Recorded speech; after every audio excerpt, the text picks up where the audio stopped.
लखनऊ में बहुजन समाज पार्टी की प्रदेश कार्यालय पर पार्टी सुप्रीमो मायावती की अध्यक्षता में आगामी निकाय चुनावों को लेकर आज महत्वपूर्ण बैठक हुई। सुबह 11 बजे शुरू हुई बैठक में पार्टी की तमाम पदाधिकारी और कार्यकर्ता शामिल हुए। वहीं इस बैठक में बीएसपी के नए प्रदेश अध्यक्ष विश्वनाथ पाल भी शामिल हुए। इस बैठक में तमाम पदाधिकारियों के साथ पार्टी सुप्रीमो मायावती ने आगामी नगर निकाय और 2024 में होने वाले लोकसभा चुनाव को लेकर मंथन किया।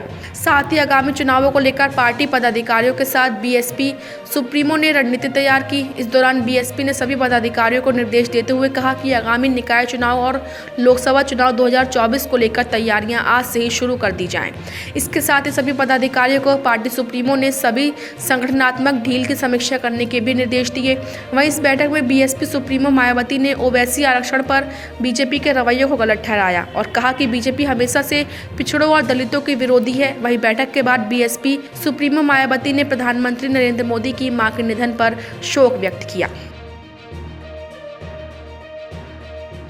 आरक्षण के ऊपर लेकर के जिस तरह से भारतीय जनता पार्टी की सरकार का रुख आया है वो पूरी तरीके से अति पिछड़ों को और पिछड़ों के विरोध में है। मायावती जी ने कहा है कि भाजपा जानबूझकर इस तरीके का षड्यंत्र रच रही ताकि चुनाव को टाला जा सके। जी, मैं यही कह रहा हूँ कि ये बहुत महत्वपूर्ण है कि अति पिछड़ों और पिछड़ों को और पिछड़ा करने के लिए भारतीय जनता पार्टी कुछ ना कुछ योजना बनाती है। हालांकि भाजपा तो ये कह रही है कि हमने कमेटी का गठन कर दिया है, जैसे ही हमारे पास डाटा आएगा हम चुनाव के लिए तैयार हैं, बिना आरक्षण के हम चुनाव में जाएंगे ही नहीं। देखिए, जब हाई कोर्ट ने आदेश दिया है कि आप जब समयबद्ध तरीके से चुनाव कराएं और 31 जनवरी तक का उन्होंने समय दिया हाई कोर्ट ने, तो पहले आप सुप्रीम कोर्ट से आदेश आएगा तभी तो हाई कोर्ट के आदेश की आप हाई कोर्ट के आदेश को नहीं मान पाओगे, वरना तो आप बाउंड हो। कैसे नहीं आप हाई कोर्ट के आदेश को मानेंगे आप? हालांकि कमेटी जो बनी है उसके जो अध्यक्ष हैं वो कह रहे हैं कि कम से कम 6 महीना हमें चाहिए डाटा को कलेक्ट करने के लिए। देखिए अध्यक्ष जी क्या कह रहे हैं क्या नहीं कह रहे हैं, ये काम पहले होना चाहिए था ना।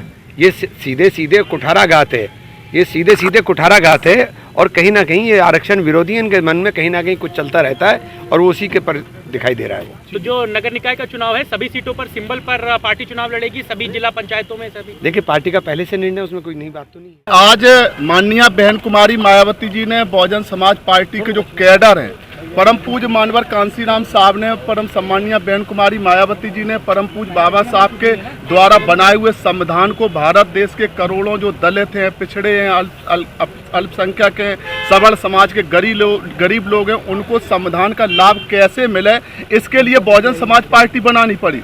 70 साल में कांग्रेस ने पूरे देश को तबाह कर दिया था। मानवर कांसीराम साहब ने, माननीय बहन जी ने बहुजन समाज पार्टी बनाकर दबे पिसे मजलूम समाज को, सर्व समाज के लोगों को तैयार किया। परम पूज्य बाबा साहब ने संविधान में जो अधिकार दिए हैं गरीबों को, मजलूमों को, दलितों को, पिछड़ों को, उनको धरातल पर लाने के लिए बहुजन समाज पार्टी संघर्ष करती रही। अब गांव-गांव तक जाकर, गरीब के दरवाजे जाकर, सर्व समाज के लोगों के बीच में परम पूज्य बाबा साहब की विचारधारा को पहुंचाकर बहुजन समाज पार्टी को देश की नंबर 1 पार्टी बनाने के लिए माननीय बहन जी ने आज आह्वान किया है। सर, ओबीसी आरक्षण को लेकर क्या स्टैंड है बसपा का?